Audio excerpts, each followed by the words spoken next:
નવસારી મહાનગરપાલિકાની ચૂંટણીમાં ભાજપ, કોંગ્રેસ અને આમ આદમી પાર્ટી મેદાનમાં ઊભી રહી છે, ત્યારે ભાજપ તો આજે સોશિયલ મીડિયા થકી અનેક લોકોના પોતાના પ્રચારો પહોંચાડી શકે છે, પરંતુ કોંગ્રેસ પાર્ટીની ક્યાંક આર્થિક સંબંધો અને સાથે સાથે કેટલાક પ્રશ્નો લઈને એમના ઉમેદવારનો પરિચય નથી, કેટલાને ખબર નથી કે કયા વોર્ડમાં કોણ ઊભું છે।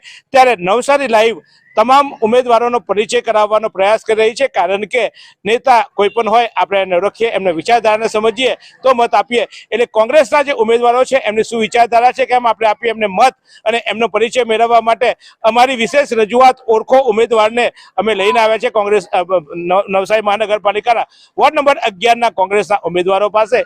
કેમ એમને આપીએ મત એ જાણવા પહેલા એમનો પરિચય મેળવીશું। શું નામ છે બા આપનું? દમોતાબેન ચિંતામણી નિકમ।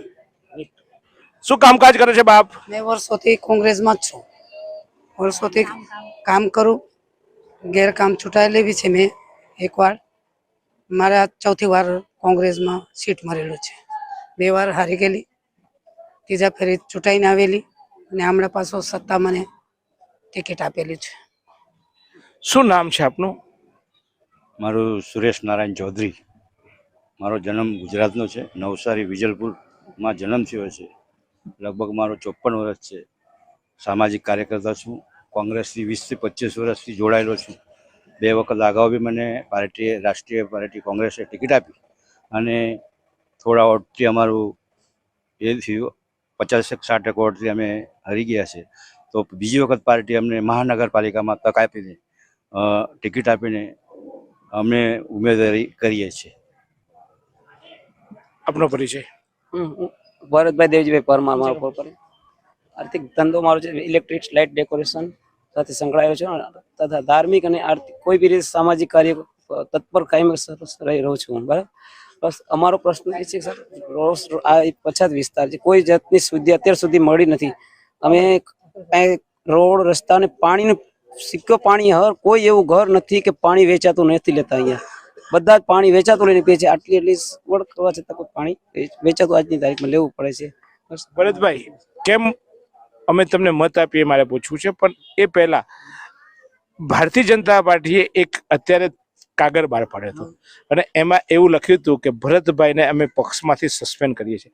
તમે ભાજપમાં હતા અને તમને સસ્પેન્ડ કર્યા કે ભાજપમાં આપના? સર મારો મેં ભાજપની કોઈ દિવસ રહ્યો નથી।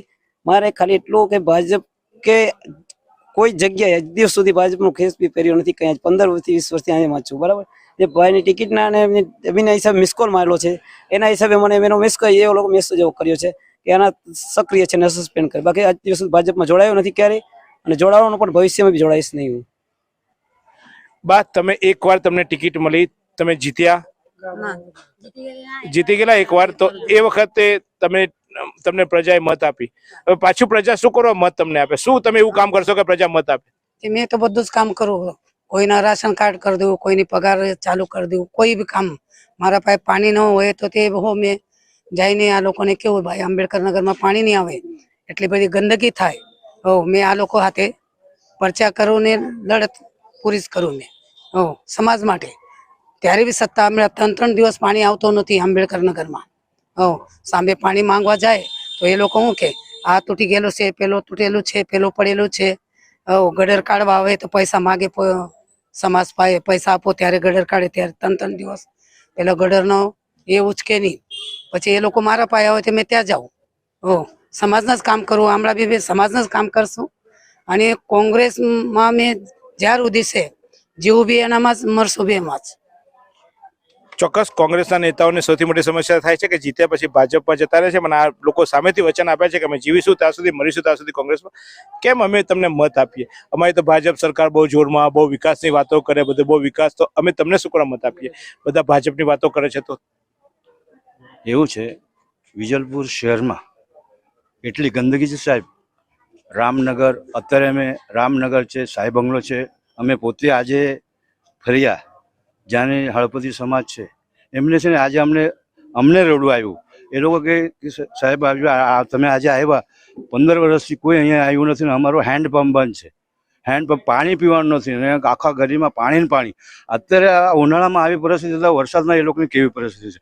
એટલે અમારું એવું છે કે અમે જો સત્તામાં આવીશ તો અમે છે લોકોની સેવા કરવા માટે અમે સેવા કરે તાત્પર્ય જે બી સોલ્યુશન અમે જે જલ્દી લાવવાનો પ્રયત્ન કરીશ અને ગરીબ માણસોને વધારે હેલ્પ કરીશ એ અમારું પ્રયત્ન છે. ભરતભાઈ, અનેક પ્રશ્નો છે તમારા, એવું કેવું છે એમનું.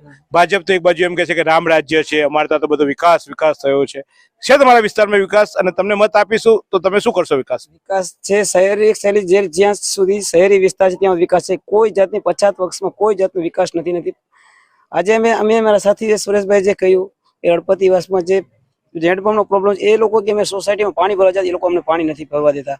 તમે મેં કીધું ભાઈ અમને વચન આપી, અમે કદાચ આવીએ કે ના આવીએ, અમારા ઘરના પૈસે એનો હેન્ડપંપ બનાવી અને આપીશું, બરાબર. અને એ લોકોને એટલી પાણીની પરિસ્થિતિ અને ગટર ડ્રેનેજ બધું ઉપર આજની તારીખમાં જળપતિવાસ છે સાંઈ બંગલોની સામે, ત્યાં આજની તારીખમાં જો તો પણ અમે છૂટ આપી. અમે ન્યૂઝ તમે ચેક કરી શકો છો. એ કેટલાક કાર્યકર્તા પણ વિકાસ છે. સાહેબ, ભાજપ તો મોટી વાતો કરે છે, બહુ વિકાસ થયો, લાખો રૂપિયા કરોડો રૂપિયાનો વિકાસ થયો, કરોડો રૂપિયાના કામ થયા, પછી હવે કામ બાકી રહ્યું, તમે કોંગ્રેસ વાળા આવીને કરશો હું? સાહેબ, એમાં હું છે ને 2008ની સાલમાં અમારી જ્યારે કોંગ્રેસની બોડી આવેલી, સ્વર્ગસ્થ ભીમભાઈજી પટેલ જેઓ અમારા કોંગ્રેસના અગ્રણી હતા, એમને અમે બાપુજી તરીકે ઓળખતા હતા. પરંતુ અમને આટલા દુઃખ સાથે લાગણી છે કે અમારા બાપુજી ગયા પછી એમનો દીકરો, જેને અમે અમારા મોટા ભાઈ તરીકે ગણતા હતા, પણ એ ભાઈએ છે ને ભાજપમાં જઈને બહુ મોટી ગલતી કરેલી છે. કેમ કે અમારો મહારાષ્ટ્રીયન સમાજનો વાલી અત્યારે કોઈ રહ્યો જ નથી સાહેબ. બીજી વાત, છત્રપતિ શિવાજી મહારાજ ચોક ત્યાંથી અહીંયા સુધી રામનગર સુધી એ લોકો છે ને અમને સાવકી માયના છોકરા છે એવી રીતના સમજે છે. અને મહારાષ્ટ્રીયન સમાજના બીજેપી વાળા એક બી ટિકિટ નથી આપી. બીજી વાત, દલિત સમાજને બી ટિકિટ નથી.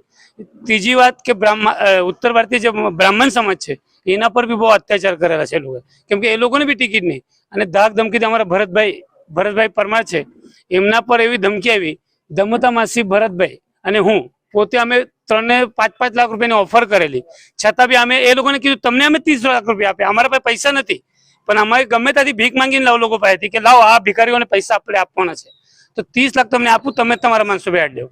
આ વસ્તુ અમારી હતી. અને અમારી લાગણી એના માટે છે કે સાહેબ અમારા મહારાષ્ટ્રીયન સમાજ તમે સમજો શું, એના માટે અમારી આ લડત છે.